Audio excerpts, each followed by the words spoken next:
많은 분들이 격투기를 단순한 본능적인 주먹질이라고 생각합니다. 근데 하지만 격투기는 사실 가장 복잡하고 치밀한 게임이죠. 저는 이것을 인간이 사지로 하는 체스 게임이라고 표현합니다. 둘이 똑같은 말을 가지고 시작하지만 내가 작은 것을 주고 상대의 큰 것을 빼앗는 전략 싸움. 이 복잡한 게임판을 함께 들여다보고 우리가 무엇에 집중해야 할지, 그리고 승률을 높이는 정석은 무엇일지 이야기를 한번 해볼게요. 체스에 킹, 퀸, 나이트 있듯이 말마다의 가는 길이 따로 있죠. 우리도 주먹을 보낼 수 있는 길이 있어요. 물론 여러 가지로 나눌 수도 있는데 간단하게 정리하면 크게 세 가지 기본 경로가 있어요. 직진으로 뻗는 스트레이트 공격과 또 옆에서 측면으로 공격하는 훅 공격이 있고, 그것도 밑에서 위로 공격하는 어퍼컷 공격이 있죠. 근데 이게 한 손으로 하면은 세 가지지만 이제 양손으로 하면은 총 6가지의 길이 되겠죠. 두 팔을 만나게 되면. 근데 이거를 또 몸통까지, 몸통에도 스트레이트가 있고 몸통을 치는 훅도 있고 되게 여러 가지 길이 많지만, 일단 크게로 또 세 가지를 추가하면 또 6가지씩, 또 12가지. 여기서 또 킥을 또 추가를 하면은 그냥 카프킥, 로우킥, 미들킥, 하이킥, 프론트킥, 그 다음에 또 바디니킥이 있고 얼굴 니킥이 있고, 이렇게 7가지의 길이 있다고 생각하고 양발로 하면 14가지. 총 공격 루트는 약 한 26가지. 당연히 물론 이거보다 더 많죠. 그 각도를 다 일일이 따지면은 너무 복잡하니까 일단은 쉽게 설명하기 예를 드는 거니까요. 그렇게 이해해 주세요. 우리가 처음에 격투기 시작하면 이제 서로 둘이 싸우게 되잖아요. 내가 시작점을 2가지의 콤보를 한다고 했을 때 26 곱하기 26 하면 676가지가 되고, 이 패턴을 3개로 하면은 17,576가지의 패턴이 나오게 돼요. 근데 거기서 이제 우리가 또 이거만 있나요?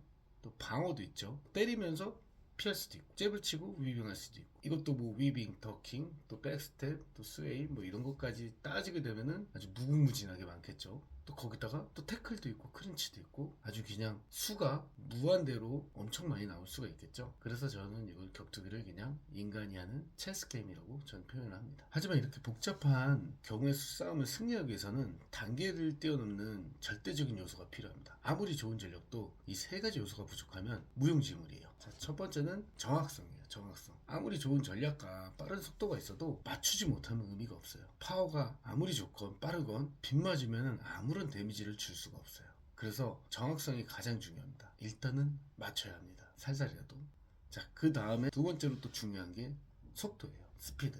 한 대 때리는 것보다 2대 때리면 더 아프고, 또 때린 데 또 때리면 더 아프죠. 한 번 정확히 맞추는 것보다 상대가 반응하기 전에 여러 번을 연속으로 맞추는 것이 또 유리해요. 속도는 공격의 기회를 늘리기도 하고 상대의 방어를 무력화시킬 수도 있어요. 근데 이 모든 것을 무너뜨리는 게 바로 파워입니다. 아무리 여러 번 잔펀치를 맞춘다고 해도 상대를 크게 한 방 맞추는 충격파가 더 강한 경우가 많습니다. 파워는 곧 게임을 끝낼 수 있는 결정력입니다. 우리가 엄청 맞다가도 럭키펀치 한 방으로 KO시켜서 이길 수도 있으니까요. 여러 가지 전략 뒤에는 이 3가지의 기본 요소가 받쳐줘야 돼요.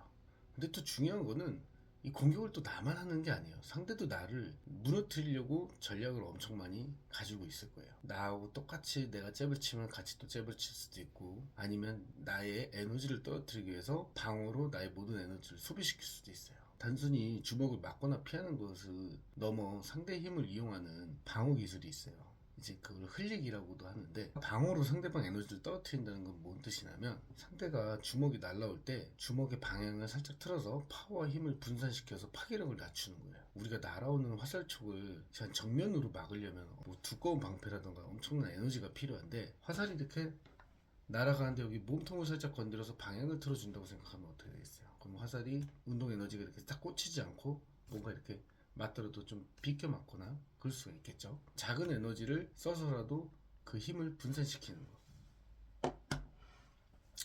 그래서 이 흘리기는 상대의 중심을 흐트러뜨리고 정확성을 떨어뜨리고 또 파괴력을 분산시키는 아주 고차원적인 방어 기술입니다.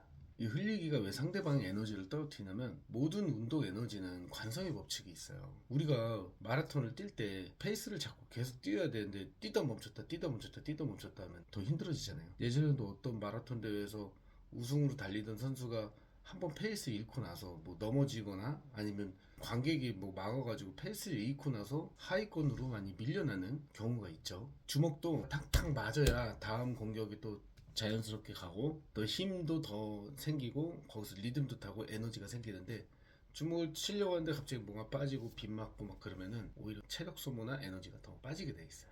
이처럼 격투기는 복잡하다 보니 뭐부터 잘해야 할까, 어떤 요소를 강해야 할까라는 고민이 많이 빠져요. 하지만 절대적인 정답은 없어요. 체스나 바둑에서 절대 이기는 공식이 있을까요? 그대로만 하면 무조건 이긴다. 절대 그런 건 없죠. 가위바위보 공식이랑 똑같은 거죠. 가위바위보를 하는데 내가 순간순간 바꿀 수 있는 규칙이 있다고 생각하시면 돼요.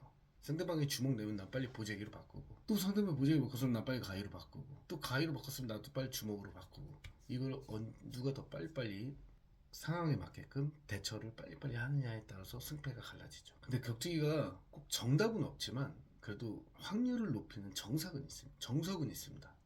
그 정석을 제가 앞으로 이제 이거를 좀 시리즈로 좀 만들어 보려고 해요. 우리 격투기가 좀 뭔가 이렇게 순서도 당연히 정답은 아니죠. 제가 하는 거는 어차피 방향은 다 누군가는 다 강해지기 위한 거고 상대를 제압하기 위한 거라서 방향은 다 똑같다고 생각을 하거든요. 근데 방향을 가기 위한 정석을 한번 교본처럼 좀 순차적으로 한번 만들어 보려고요. 지금까지 그런 자료가 없더라고요. 격투기를 처음 시작하는 사람이 어떤 마음으로 배우면 좋고 또 기량 향상에 도움이 될지 좀 많이 고민하고 만들어보고, 지금 목차를 대충 짜놨는데 그것도 하다가 또 많이 변경될 수도 있을 것 같아요. 시작은 먼저 기본편이라고 그냥 제가 이름을 지었어요. 기본 격투기 수행하는 초보자들을 위한 레퍼런스고, 좀 더 기술에 대한 이해를 높이는 완전 너무 기초적인 거는 추후에 제가 만들 거고, 어느 정도 운동을 하고 있는 도중에 실력 향상이 좀 뭔가 부딪히거나 의문점들이 있을 법한 그런 이야기들을 좀 중심으로 할 거고, 그 다음에 이제 시리즈를 응용 실전형으로 뭐 기술의 타이밍이나 콤비네이션, 또 심리, 심법 같은 거 약간의 정책에 접어든 좀 운동을 좀 어느 정도 했는데, 그러고 나서 이제 나중에는 입문편을 한번 만들어 볼 거예요. 완전 격투기 기초 기술부터 해서 격투기 할까 말까 망설이는 사람들이 뭐 집에서 할 수 있는 홈트레이닝이나 그런 거 중심으로. 아무튼 이거는 인기가 있던 없던 일단 저도 제 수행을 한다는 생각으로 정리를 한번 해보기 위한 거니까, 그래도 인기가 있던 없던 계속 꾸준히 만들 거지만 좋아요, 구독 한 번씩만 눌러주세요. 네, 감사합니다.